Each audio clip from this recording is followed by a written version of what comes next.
এদিকে আজ জুলাই আন্দোলনকে কটূক্তি কথা নিয়ে কঠিন বিবাদের মুখে অভিনেত্রী শাওন ও মাহি। তাদের এই কটূক্তি কথা নিয়ে অভিনেত্রী শাওনকে গণধুলাই দিল ছাত্র জনতা এবার ভয়ঙ্কর ভাবে খেপে গেছে।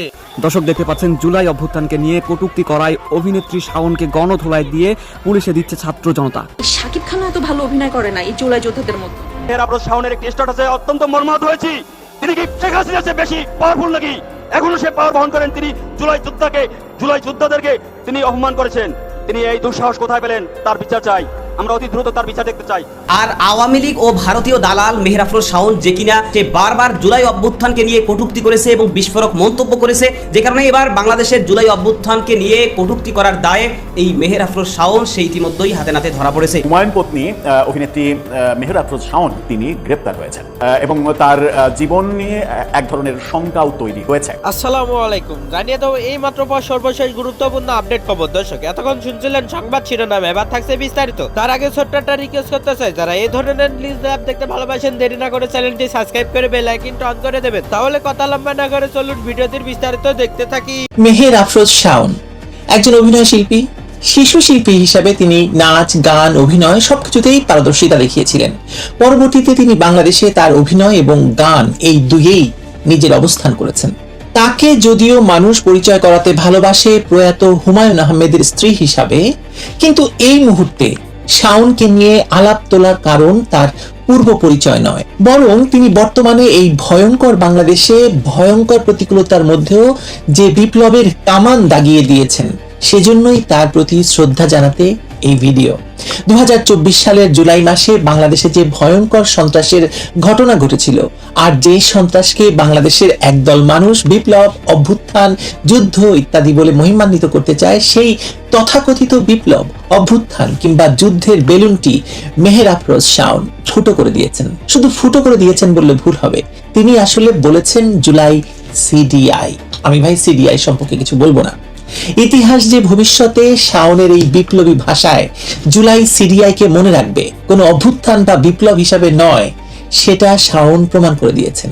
কারণ শাওন মানে তো বৃষ্টি, বৃষ্টিতে মানুষের মন শান্ত হওয়ার কথা। কিন্তু শাওনের এই জুলাই সিডিআই, তথাকথিত জুলাই বিপ্লবীদের ভেতরে বাইরে সর্বত্র যে আগুন জ্বালিয়ে দিয়েছে, তাতে আসলে একে শাওন বিপ্লবী বলা উচিত। জুলাই শেষ, বরং ওদের কথিত বর্ষা বিপ্লব আসলে শাওন বিপ্লবে উল্টে গেছে, তা ওরা বুঝতে পেরেছে। আর বুঝতে পেরেছে বলেই শাওনকে আঘাতের মূল্য ধরেছে মাত্র 2 লাখ টাকা।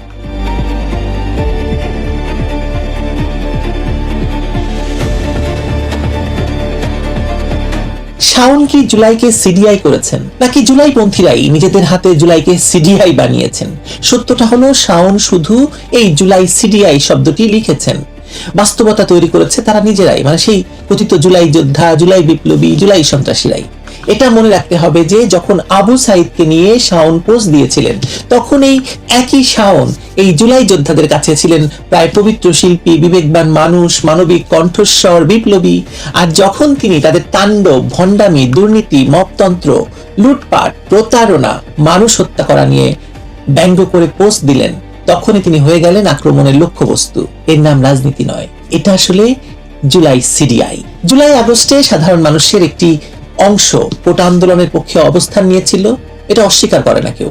কারণ সাধারণ মানুষ তখনও বুঝতে পারেনি যে এই কথিত আন্দোলনের পেছনে কি ধরনের রাজনৈতিক দূরভিসন্ধি, বিদেশি ছক, ডিপ স্টেটের খেলা এবং মুক্তিযুদ্ধ বিরোধী শক্তির পুনরুত্থানের আয়োজন চলছে। 3 জুলাই যে একই, তা আমি আসলে এর আগে প্রমাণ করেছি আপনাদেরকে। শেখ হাসিনা সরকারেরও ব্যর্থতা ছিল নানা রকম। আন্দোলনের মোটিভ বুঝতে দেরি হয়েছে, রাষ্ট্রযন্ত্রের ভেতরে থাকা বিভ্রান্তকারী শক্তিগুলোকে বিশ্বাস করা হয়েছে। সবচেয়ে বড় কথা, সেনাবাহিনী, বিদেশিরা সেনাবাহিনীকে দিয়ে বাংলাদেশে সরকার পরিবর্তন ঘটিয়েছে। আর সেই বিশ্বাসের সুযোগ নিয়েই দেশকে ঠেলে দেওয়া হয়েছে এক ভয়ঙ্কর অন্ধকারে। কোন বিশ্বাস?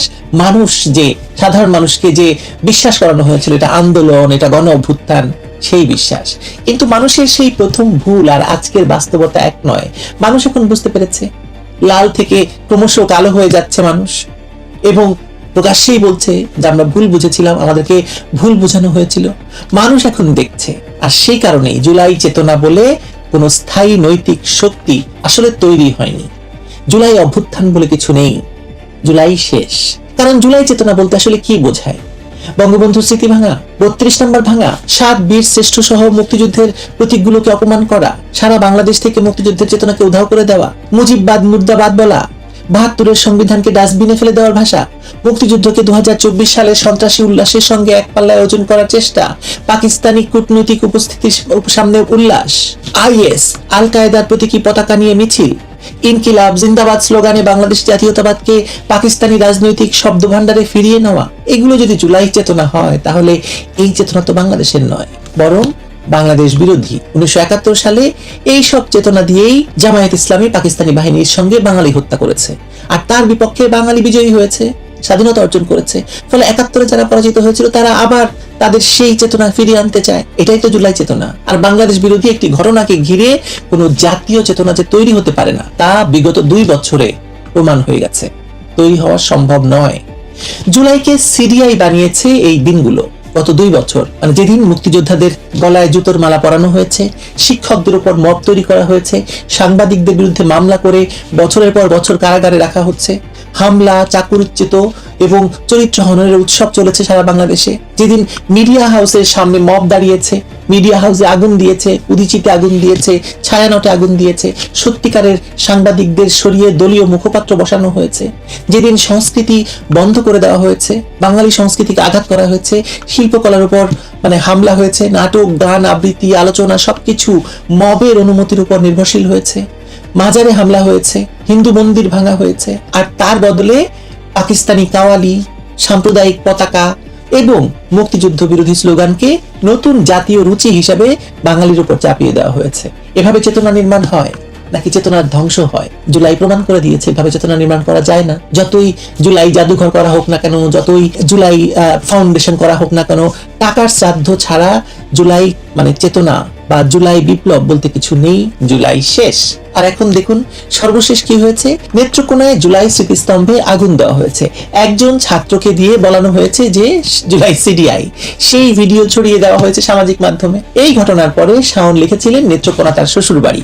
এই কথা জেনে তার ভালো লাগছে।